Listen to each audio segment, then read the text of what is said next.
시청자 여러분 안녕하십니까? 12월 17일 금요일 JCM 모닝뉴스입니다. KTX 역세권 연결도로 행정사무조사 특위를 두고 벌어지고 있는 여야 갈등이 최악의 상황으로 치닫고 있습니다. 민주당 전영희 의원이 고호근 의원을 폭행 혐의로 경찰에 고소했고 고 의원은 민주당 의원 8명을 상대로 맞고소했습니다. 김영환 기자가 보도합니다. 더불어민주당 전영희 시의원이 국민의힘 고호근 시의원을 폭행 혐의로 경찰에 고소했습니다. 전 의원은 지난 10일 KTX 역세권 연결도로 사업 행정사무조사 특위 임시위원장을 맡았던 고호근 의원이 회의를 진행하지 않은 채 퇴장했고 의회 지하주차장에서 회의 진행을 요구하던 자신에게 폭력을 행사했다고 주장했습니다.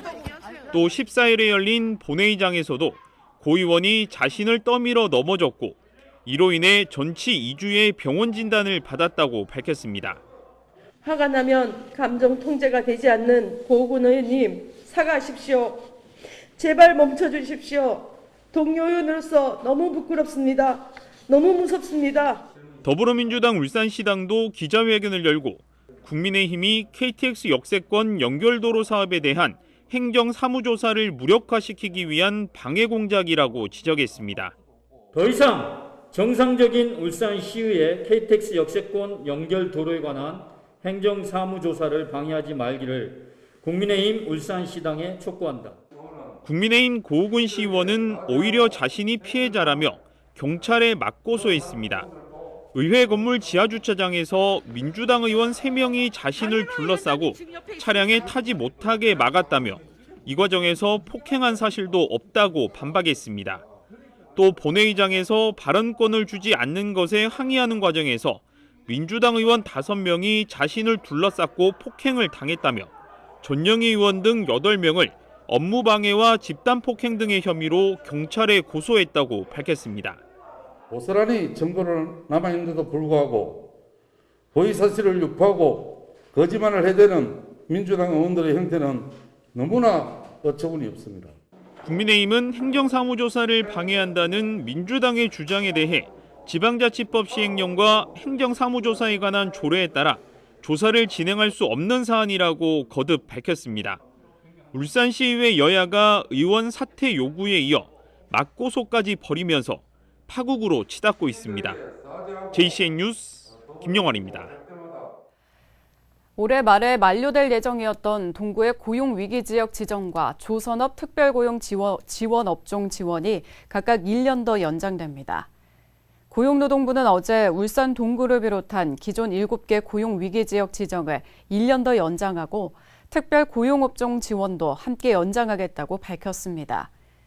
지난 4년간 고용위기지역으로 지정됐던 동구는 관련 고시에 따라 재연장이 불가능했지만 지난달 최대 1년까지 연장이 가능하도록 한 재고시의 혜택을 보게 됐습니다. 고용위기지역 지정과 특별고용업종 지원이 함께 연장되며 동구는 노동자와 사업자가 받고 있던 각종 지원금과 장려금 혜택을 내년까지 받을 수 있게 됐습니다.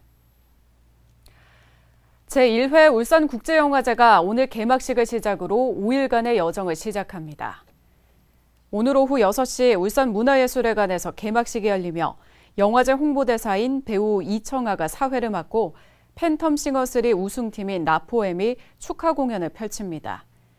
앞서 오후 5시 10분부터 레드카펫 행사가 진행되며 울산시의 영화 제작 지원 사업에 선정된 영화인들과 이벤트에 당첨된 시민들이 참여합니다. 울산국제영화제는 전 세계 20개국 82편이 상영되며 백신 접종 증명과 음성 확인 절차를 거쳐야 영화 관람이 가능합니다. 울산시가 해저도시 건설을 위해 내년 해양수산부의 관련 사업 공모에 참여하기로 했습니다. 울산시는 어제 울주군과 한국해양과학기술원, 서생면 어촌개장협의회 등 6개 기관, 대학, 단체와 해저 공간 창출과 활용기술 개발 사업 업무 협약을 맺었습니다. 해수부는 467억 원을 투입해 2026년까지 기술 목표는 수심 50m에서 5인이 체류할 수 있고 실증 목표는 수심 30m에서 3인이 체류할 수 있는 기술을 개발할 계획입니다. 기업과 기관, 대학과 연구원 등 28곳이 울산시에 참여 의향서를 제출했고 울주군의 어업인단체에서는 유치를 희망하고 있어 원활한 사업 추진이 가능할 것으로 예상됩니다. 울산시가 3D 프린팅 산업의 주요 성과와 2030 이행 계획안을 발표했습니다. 울산시는 올 2월 3차원 프린팅 벤처 집적 지식산업센터를 개소한 데 이어 3차원 프린팅 융합기술센터 구축 예산을 확보했으며 소재 부품 기술 개발 공모 사업에 선정돼 국비 66억 원을 확보하는 성과를 거뒀습니다. 울산시는 2030 로드맵을 통해 3D 프린팅 협력단지를 구축하고 기업 육성과 전문 인력 양성 등을 집중 추진할 계획입니다. 2030년까지 투입되는 시 예산은 337억 원이며 1조 4,500억 원의 매출과 700여 명의 고용 창출 효과가 기대되고 있습니다.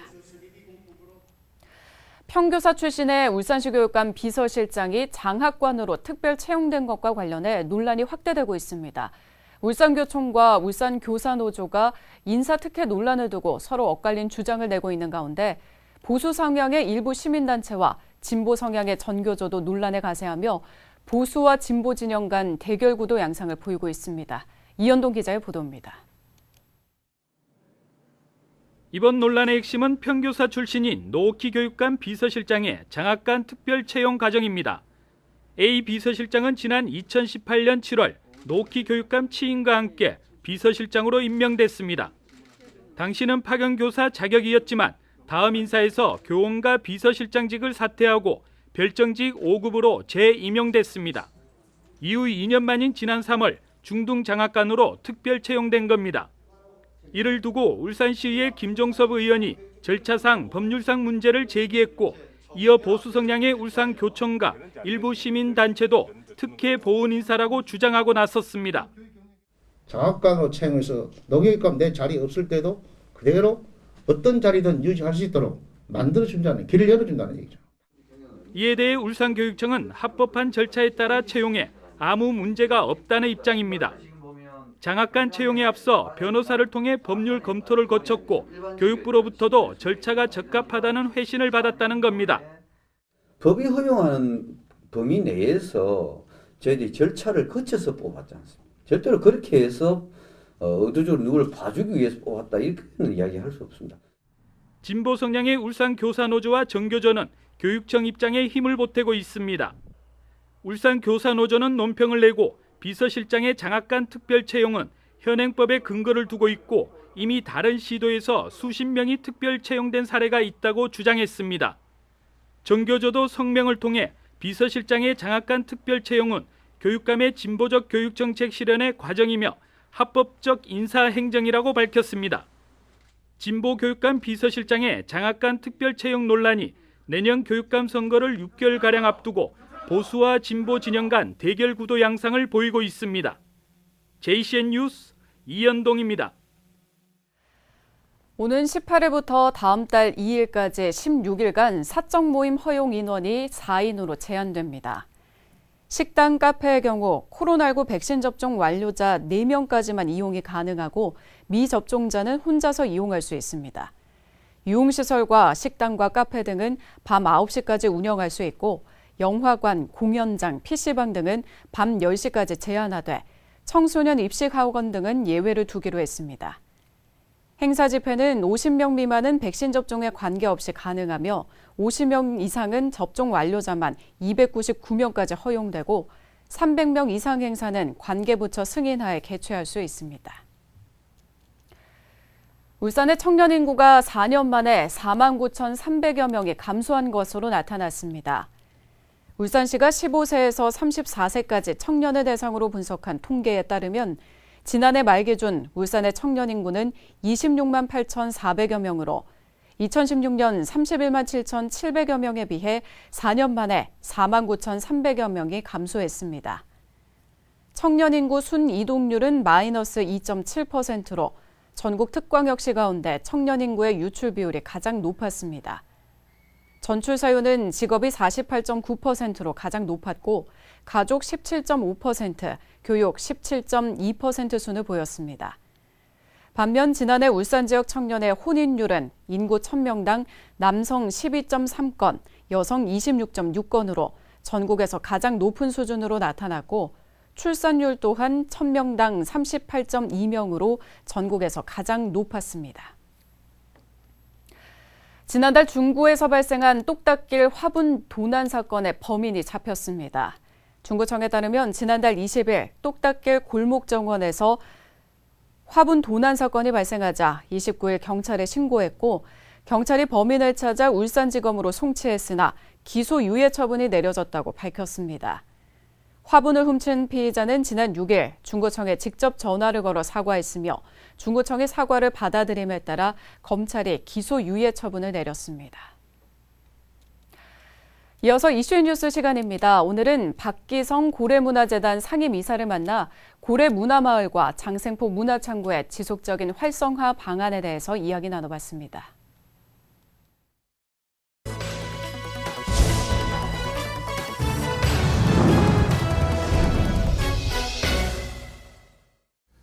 네, 지난 8월에 고래문화재단 상임이사에 임명되신 박기성 이사와 말씀 나누겠습니다. 오랜만입니다. 네, 반갑습니다. 네. 4개월 정도 됐고 시장실에 오래 계셔서 업무 파악 다 됐죠? 겨우 이제 보고 있습니다. 겸손하게 말씀하십니다. 근데 고래문화재단이 고래축제만 하는 게 아니라 여러 가지를 하더라고요. 예. 고래문화재단은 지역문화재단으로 지역 주민들의 다양한 문화 혜택을 누릴 수 있도록 지역의 고유한 문화적 특성을 개발하여 주민들이 적극 참여하는 문화행사 프로그램을 운영하고 있습니다. 울산의 대표 축제인 울산고래축제, 시민들을 찾아가는 거리 예술 공연인 남구거리음악회, 70년대 고래잡이를 하던 옛 장생포의 모습을 재현한 고래문화마을과 폐산업시설인 세창 냉동창고를 복합문화예술 공간으로 재탄생시켜 올해 6월에 개관한 장생포 문화창고를 운영하고 있습니다. 예, 고래문화재단에서 남구 거리 음악회까지 하는 거 저 오늘 처음 알았어요. 예, 저희들이 하고 있습니다. 근데 고래문화마을 말입니다. 오징어 게임 덕분이라고 해야 할까? 추억을 떠올리면서 엄청난 특수를 노리고 있다는데 정말 그렇습니까? 예, 오징어 게임에 나온 추억의 게임인 무궁화꽃이 피었습니다. 예. 또 체험할 수 있는 달고나, 구슬치기 등은 고래문화마을의 기존 컨텐츠로 국내는 물론 해외에서도 큰 관심을 가져 지난달에는 일본 NHK에서 방송될 정도로 엄청난 특수를 노리고 있는 NHK에서 것은 왔다 갔어요? 예, 직접 와서 취재를 하고 갔습니다. 네. 우리도 이 여세를 몰아 지속적인 방문객 유치를 위하여 7, 80년대를 추억할 수 있는 교복 체험은 물론 엿장수, 동네 전빵 아줌마, 학교 선생님, 불량 학생 역할의 재연 배우들을 출연시켜 관람객과 함께 게임도 하면서 찾아오시는 분들의 눈과 귀를 즐겁게 하고 있으며 또한 빈 공간을 활용하여 추억의 옛날 오락실을 곧 오픈 예정이고 5D 영상관 내에 또 카페도 빠른 시일 내에 입점하여 차별화된 공간으로 여러분들을 찾아뵐 수 있을 것입니다. 네. 이렇듯 볼거리, 즐길거리, 먹거리로 다시 찾고 싶은 관광지로 거듭나고자 온 힘을 다하고 있으니 지켜봐 주시기 바랍니다. 예. 응원하면서 지켜볼게요. 그 장생포 문화창고 말입니다. 이게 오래된 낡은 냉동창고를 리모델링 한다고 하니까 이거 실패할 거라고 반대도 많았는데 그게 기우였던 것 같아요. 잘 된다면서요? 네. 장생포 문화창고는 연면적 6,272제곱미터, 약 한 1,800여 평 규모로 폐산업시설이 문화재생사업으로 조성된 복합문화공간입니다. 예. 전체 7개 층으로 구성되어 있는데 1층은 푸드코너, 2층은 대한민국 경제발전의 기틀이 된 울산 공업센터 기공식 기념관이 있고 3층은 다양한 매체를 관람할 수 있는 갤러리와 테마 공간이 있습니다. 예. 4층은 공공미술 공모사업을 통해 조성된 시민창의광장과 전시공간인 갤러리, 5층은 사무공간, 공유오피스, 음악연습실로 구성되어 있으며 6층은 자연과 산업시설을 함께 볼 수 있는 북카페 지간서가와 또 111석 규모의 소극장이 있습니다. 네. 마지막으로 옥상 7층에 정원으로 조성되어 명실상부한 울산 복합 문화공간이라고 할 수 있습니다. 예, 저는 아직 못 가봤는데 그 냉동창고를 7층까지 만들었어요? 네네. 그 건물 자체가 7층까지 되어 있습니다. 예. 6월에 개관하고 지금까지 3만 명 정도 다녀갔다고 하는데 일단 성공한 겁니다. 달리는 말에 채찍질 더 해야 되죠. 네, 요즘 플로킹이나 제로 플라스틱 같은 작은 행동으로 큰 결과를 만들어내는 스마일 액션이 오늘날의 세계적인 트렌드죠. 예. 우리는 이러한 관점에서 공간 활성화를 위해 시민들이 체험 가능한 박스아트부터 화가의 방 등 다양한 소재들을 활용한 체험 프로그램을 진행하였습니다. 예. 또한 소산 박대성 화백님, 세계를 무대로 활동 중인 울산 지역 출신 작가들을 이곳에 모았으며 전국을 무대로 활동 중인 페인터즈, 셰프와 같은 공연들을 통해 울산에서 이제껏 경험하지 못하던 다양한 문화를 시민들에게 제공한 한 해였습니다. 이처럼 작은 행동들이 모여 하나의 문화 거점으로서 입지를 다지고 관광 활성화에도 기여하고 있습니다. 이와 함께 앞으로도 다양한 컨텐츠를 발굴하여 장생포 문화창고만의 차별화된 공간으로 만들어갈 생각입니다. 그 첫 번째로 내년 울산공업센터 기공식이 60주년 행사를 시작으로 울산의 대표 축제인 고래축제 및 울산의 다양한 시설과 연계한 새로운 컨텐츠들을 만들어 더욱 많은 관광객들이 방문하도록 최선의 노력을 다하겠습니다. 예, 장생포에 지금 고래박물관, 고래생태체험관, 고래문화마을, 장생포 문화창고. 근데 이 시설들이 함께 시너지 효과 낼 수 있게 협업하는 게 좋을 것 같아요. 예, 그렇지 않아도 지난 월요일입니다. 구청 관계자 그리고 도시관리공단, 우리 문화재단 등 책임 관계자들이 함께 장생포 고래문화 특구 활성화에 대한 회의를 개최하였습니다. 이 자리에서 향후 다시 찾고 싶은 관광도시 조성을 위한 2022년 계획과 관광발전 전략에 대하여 자유토론을 하였으며 새로운 스마트 관광 환경을 조성하고 맞춤형 관광수소버스를 활용한 관광 활성화, 고래문화 특구 시설 환경 개선, 울산 고래축제 성공적 개최를 위한 구청과 공단, 재단이 유기적으로 협조 체계를 구축하여 관광 및 지역경제 활성화에 최선을 다할 것입니다. 내년 고래축제는 4월로 예정이 되어 있죠. 코로나가 어떻게 될지 모르겠는데 내년 축제 어떻게 준비하시겠습니까?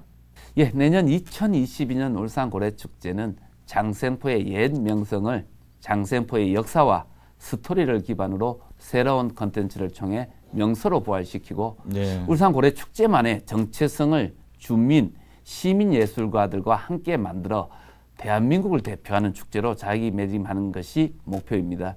이를 위하여 코로나로 힘들고 어려운 시기를 보내고 있는 주민과 지역 소상공인, 울산 시민들에게 희망의 메시지를 줄 수 있는 프로그램으로 구성, 운영하고자 인기 있었던 프로그램들은 지속적으로 발전시켜 나갈 계획이며 장생포 축제학교를 통하여 퍼레이드 그리고 장생포 주민들의 창작극, 댄스 페스티벌 등을 부활시켜 주민화학과 관광 활성화에 기여하고 전 세대가 어울릴 수 있는 가족형 화합축제를 만들기 위하여 열심히 계획하고 준비하여 성공적인 축제가 되도록 최선을 다하겠습니다. 예, 준비 잘 해주시고요. 이런 시간 자주 있는 게 아닌데 마무리 말씀 하시고 마치죠. 네, 코로나로 힘든 시기를 보내고 계신 시민 여러분, 우리 고래문화재단은 여러분에게 희망의 메시지를 주고 다양한 문화 혜택을 누릴 수 있도록 작지만 강한 조직,